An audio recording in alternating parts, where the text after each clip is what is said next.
trying to keep up with energy markets these days, it really feels like you're navigating a storm, doesn't it? Prices are just tossing and turning. Government policies seem to change course without warning, and then boom, you get hit by something totally unexpected, maybe even driven by nature itself. It's a real challenge, yeah. The sheer speed and just the number of factors influencing things globally. I mean, traditional analysis only gives you part of the picture now. Right. You really need to see the whole ecosystem, how it all connects. And that's exactly why we've done this deep dive. We've sifted through, well, a whole stack of recent material, market analysis, industry newsletters, research reports, trying to pull out the essential insights for you. Yeah, our mission today is really to help you cut through all that noise, to help you understand what's truly shaping these markets right now. We'll look at signals from the trading floor, the big swings driven by policy and nature. And even the long-term bets being made in the industry itself. Exactly. It really highlights just how many different forces are pulling at these markets simultaneously. And, one question that kept popping up as we went through the sources is, how much are these energy markets now being shaped by these unpredictable forces outside of that traditional supply and demand equation? That's a key question. We'll see hints of that as we dive into everything, starting with, say, crude oil's technical picture, then natural gas volatility. Then the major geopolitical stuff, environmental impacts like wildfires. And finally, yes, some specific industry deals that are happening. Okay, let's unpack this dynamic world. All right, let's kick off with crude oil. Looking at the big global benchmarks, WTI and Brent, early June saw some back and forth movement. Prices slipped a bit on June 4th. Right, after gaining the day before. Exactly. Right. It was just a reminder that even these small daily moves can feel pretty choppy. Yeah, and this is where, technical analysis comes into play. Traders aren't just looking at the day's price change. They're analyzing patterns, indicators on charts, looking for clues about market sentiment, potential direction. And the technical picture for WTI crude, well, according to the analysis we saw, it's quite interesting. The price was sort of consolidating trading sideways in a tight range near a key level around $62.80. But it was bumping up against this noticeable resistance point near $63.50. Right, and what's fascinating there is that even with that resistance overhead, the charts were showing some patterns that often suggest maybe underlying momentum building for an upward move. Like what kind of patterns? Things like the price trading above key moving averages. Those lines that smooth out price data to show trends. That suggested the path of least resistance could be higher. Okay, so if the price manages to break convincingly above that $63.50 resistance level, the technical signals are saying it could open the door for a move towards higher targets, maybe into the mid-$60. That's the idea. Yeah. Traders would look for a sustained push or maybe a clear closing price above that resistance zone as a potential buy signal. But of course, there's always the flip side, right? If the price fails to break through that resistance, maybe show signs of turning back. Then that could signal a pullback. Exactly. In that case, the analysis points to some important support levels to watch, particularly down around $62. Okay.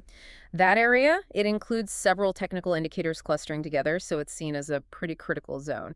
As long as the price stays above that general, say, $62 to $62.80 area, the underlying technical bias, while cautious near resistance, still leans slightly bullish, according to this analysis. And for Brent crude, the other benchmark, the technical view was somewhat similar, watching for potential minor slips, but with support levels underneath. Broadly similar, yes.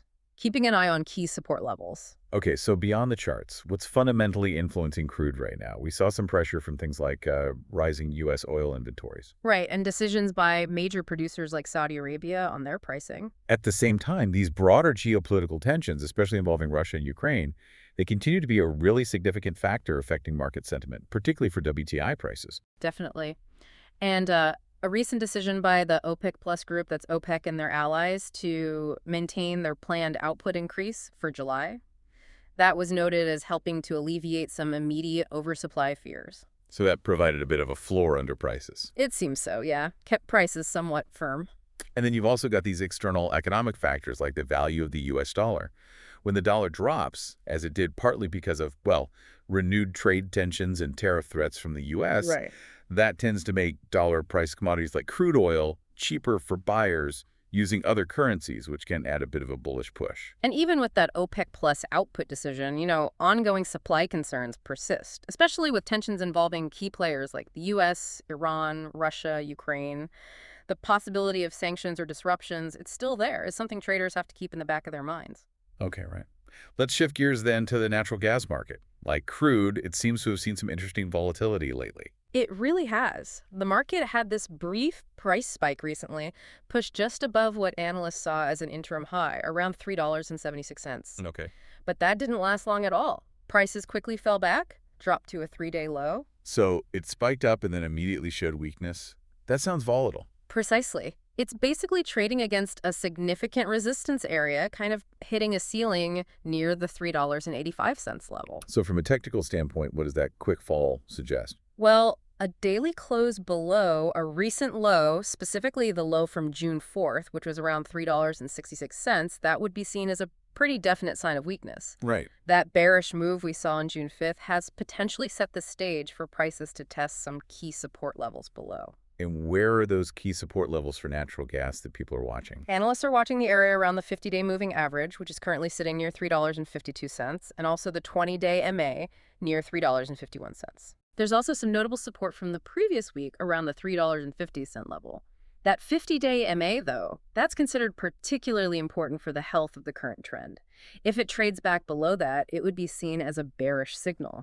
So for a new bullish trend to really emerge, you'd need to see a strong move higher first, not just a quick spike. Yes, exactly. A decisive rally that breaks above the recent high from this week, and importantly, sustains that move without immediately pulling back deeply. I see. A move specifically above the $3.84 swing high is noted as a signal for potential further upside, maybe targeting areas above $4. Okay. And on the downside, what's the critical level to watch before that bullish outlook really starts to look shaky? The analysis highlights $3.44 as a critical level. That level marked a higher swing low back in May. Right. If the price breaks convincingly below $3.44, it significantly increases the likelihood of more bearish behavior. It's seen as a point where the overall bullish view weakens considerably. So it's a market that sounds like it's bouncing between resistance and support, described as somewhat messy, with some analysis leaning towards the downside right now. That sums it up pretty well. Right. And external factors are playing a major role here, too. Things like the upcoming non-farm payroll economic data announcement that's always closely watched and can ripple through markets broadly, including nat gas. And of course, you always have those global factors like European demand for LNG exports and how quickly storage tanks are refilling after the winter heating season. That's always part of the natural gas price picture. Okay, so let's broaden our view significantly now, because these energy markets are increasingly reacting to forces well beyond just the trading screens. Geopolitics, even natural events, are having massive impacts. Yeah, one of the biggest sources of unpredictability right now seems to be U.S. trade policy and tariffs. The constant back and forth, the changes. Yeah. It's really striking when you look at it. It really creates uncertainty. The Bank of Canada, for instance, they noted that these frequent changes in U.S. tariffs and just the general unpredictability make them cautious about their own monetary policy decisions, like easing interest rates. Their governor specifically mentioned how recent tariff increases, like those on steel and aluminum, just underline this unpredictability, and it could directly lower demand for Canadian exports. Right. And we saw those specific hikes take effect recently. Tariffs on steel and aluminum imports jumping to 50% from 25% for some countries, announced just days before taking effect. Though the UK got a different rate because of a trade deal, I think. That's right, yeah. A lower 25% rate for them. The sources we looked at really dug into this idea of tariff flip-flops. They listed all these instances of changes to illustrate just how frequently U.S. trade policy has shifted direction. Yeah, things like changing how tariffs are calculated, granting or removing exemptions for certain goods, altering stances on negotiations. Or even announcing tariffs and then pausing them almost right away. Exactly. And this pattern of, shifting policy has led to this nickname on Wall Street, Taco Trump, which stands for Trump always chickens out. Right, about that. It refers to instances where proposed tariffs or rates get lowered after markets react negatively. What's fascinating and frankly a bit concerning for analysis is that this nickname has stuck. And some market analysts are actually trying to factor in the expectation of these policy reversals into their models. Wow. So the unpredictability itself has become something analysts are trying to model. That really highlights how policy risk is changing the game. It really does. It's no longer just what the policy is, but the likelihood it might change and how quickly. And policy isn't the only unpredictable external force shaking things up. Hmm. Natural events are also showing their power to significantly disrupt energy supply. Oh, absolutely. We're seeing that clearly with the Canadian wildfires, particularly up in Alberta, which is, Canada's main energy producing province. These fires have had a major direct impact. They forced major oil producers to suspend nearly 350,000 barrels per day of output. Yeah, and to put that in perspective, that's roughly 7% of Canada's total oil production. That's a big chunk. Several large companies were affected, right? Cenovus Energy, Canadian Natural Resources, Meg Energy. That's right. Each had to shut down significant portions of their operations because of the fire risk. And the scale of these fires is just immense. Tens of thousands of hectares burning, dozens still active and out of control recently. And while the physical damage to the facilities themselves seems minimal so far, thankfully, a major concern is just the sheer proximity of these fires to crucial energy infrastructure, things like pipeline corridors, specialized oil sands projects. So the fires were getting dangerously close. Yeah, fires were getting within just 10 kilometers of sites producing large volumes of oil early in June. It's a real worry. And the market impact is real, tangible. That loss of nearly 350,000 barrels per day. You mentioned OPEC Plus earlier. That's roughly equivalent to the amount of oil OPEC Plus recently agreed to add back into the market. Exactly. So it's significantly tightening the market, particularly for those heavier grades of oil. And that market was already facing reduced supply because of U.S. sanctions on Venezuela and just typical seasonal maintenance work in Alberta.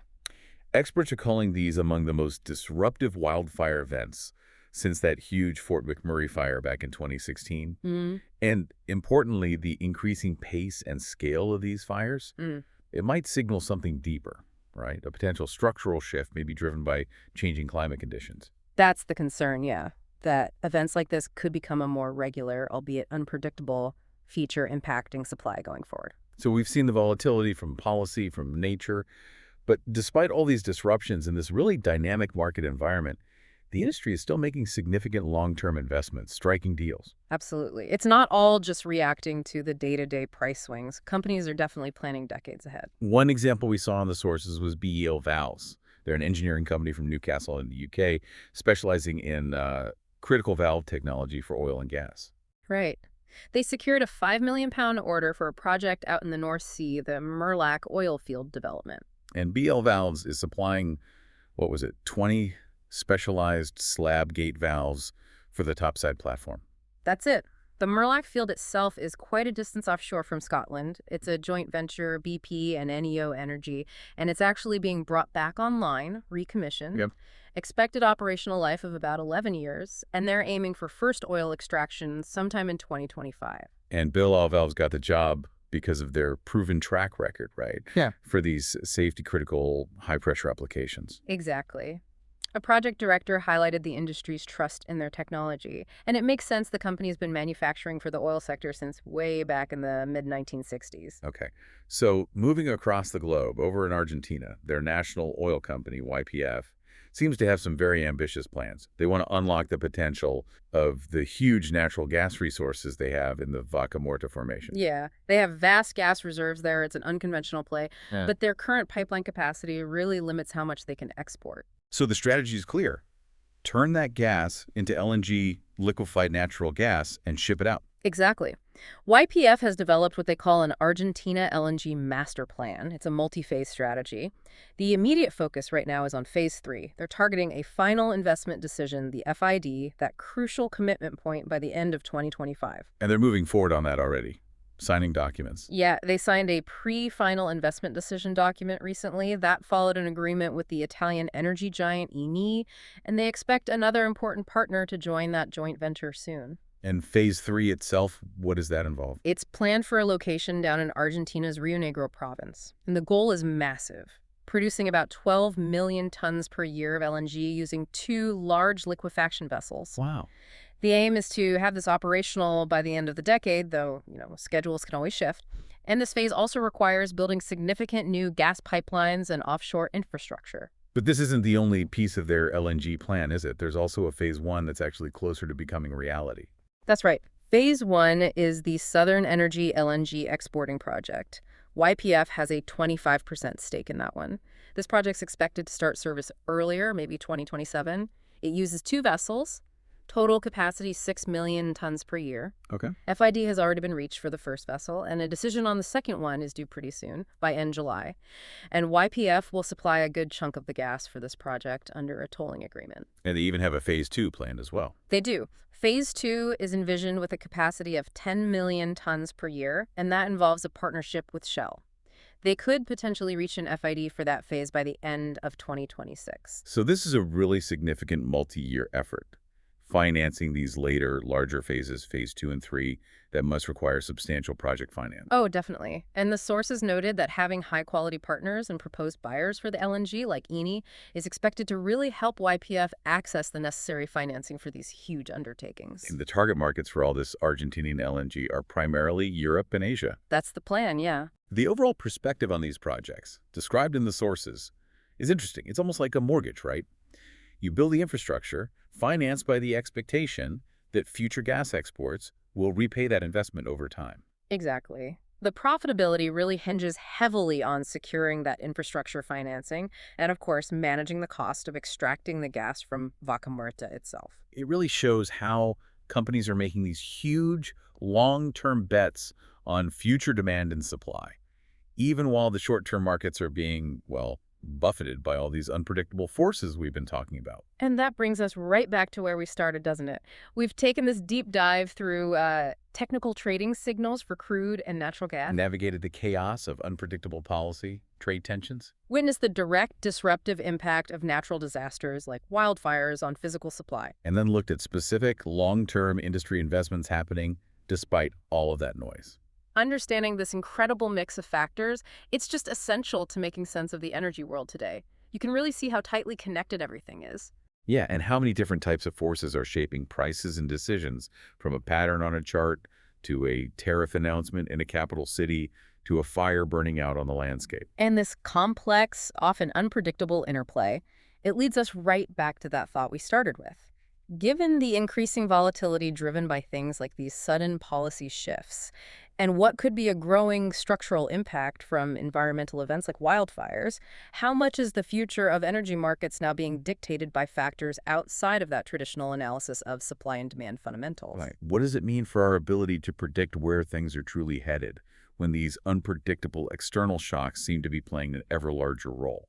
Definitely something to think about as you continue to navigate this dynamic space.